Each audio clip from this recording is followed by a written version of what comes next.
Il Palermo probabilmente deve vincere per alimentare le ambizioni di una salvezza che al momento è un po' lontana. La Samp vuole migliorare la sua posizione di classifica. Vi posso dire che questa settimana ho visto molto bene la squadra, ci siamo allenati meglio rispetto anche alle ultime, con un buon livello di attenzione, di intensità.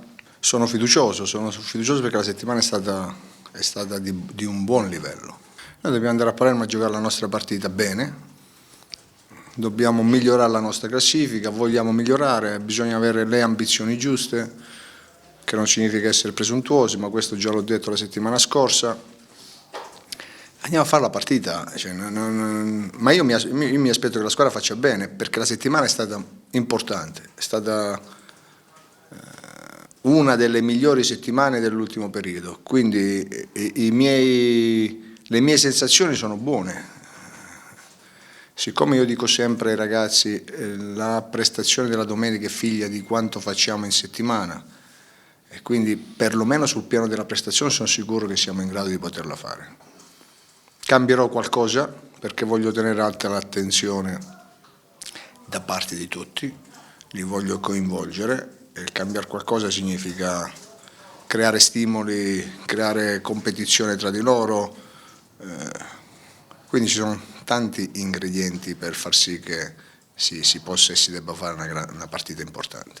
Cambierò molto, non vi aggiungo, molto no, cambierò qualcosa per essere competitivo, per stimolare tutti, per non consolidare le gerarchie, perché poi quando le consolidi rischi di appiattirti, quindi da qui alla fine ci sono 13 partite dove a seconda dell'avversario, a seconda della partita cambierò. Questo significa penalizzare quelli che non giocano, significa tenere alto il livello di attenzione, tutti partecipi, tutti per la causa Samp.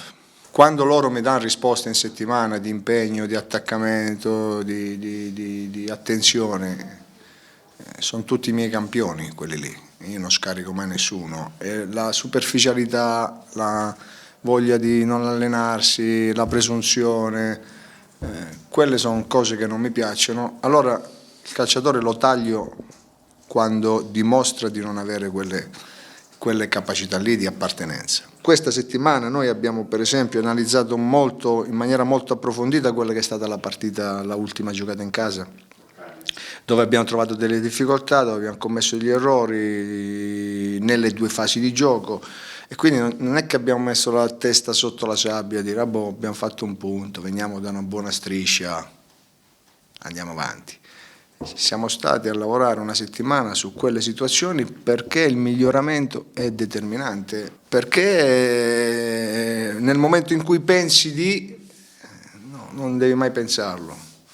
A 28 maggio, quando fischierà la fine del campionato, allora si tirerà una prima somma delle cose. Adesso siamo sempre lì a doverci mettere la faccia. In tutte le partite ne mancano 13, dobbiamo star lì. Fabio ha fatto una settimana bellissima. Fabio è un professionista esemplare, serio, si allena sempre bene.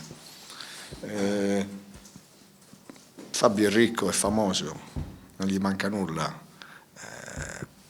Potrebbe, come dire, gestire il suo fine carriera e invece non lo fa, perché ha mentalità forte, perché sta lì aggrappato alle situazioni, e questo mi piace, non arretra di un centimetro, non molla niente, gli va riconosciuto questo, no? Se avesse tirato un po' i remi in barca, invece no, è attaccato, sta lì, è un professionista esemplare. Siamo contenti di avere questi giocatori qui, perché sono esempi di professionalità. Cito anche Palombo, quando questi ragazzi di 34, 33, non so quanti anni, sono lì davanti, è valore aggiunto, perché poi il calcio è fatto anche di queste cose, un gruppo da gestire è fatto anche di queste cose, gli esempi sono fatti di queste cose, se no voi vedete soltanto l'atto finale, no? E poi tutto quello che c'è dietro, e quindi sono risorse. Ho citato in passato Pugioni, tutta questa gente qui che sta lì e che porta valore, perché altrimenti, se fosse il contrario, sarebbe un problema.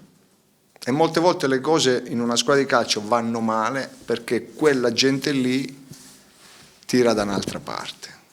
Invece noi abbiamo la fortuna che quella gente lì rema nella stessa direzione. Queste sono cose che nel calcio non si dicono mai, ma ci sono.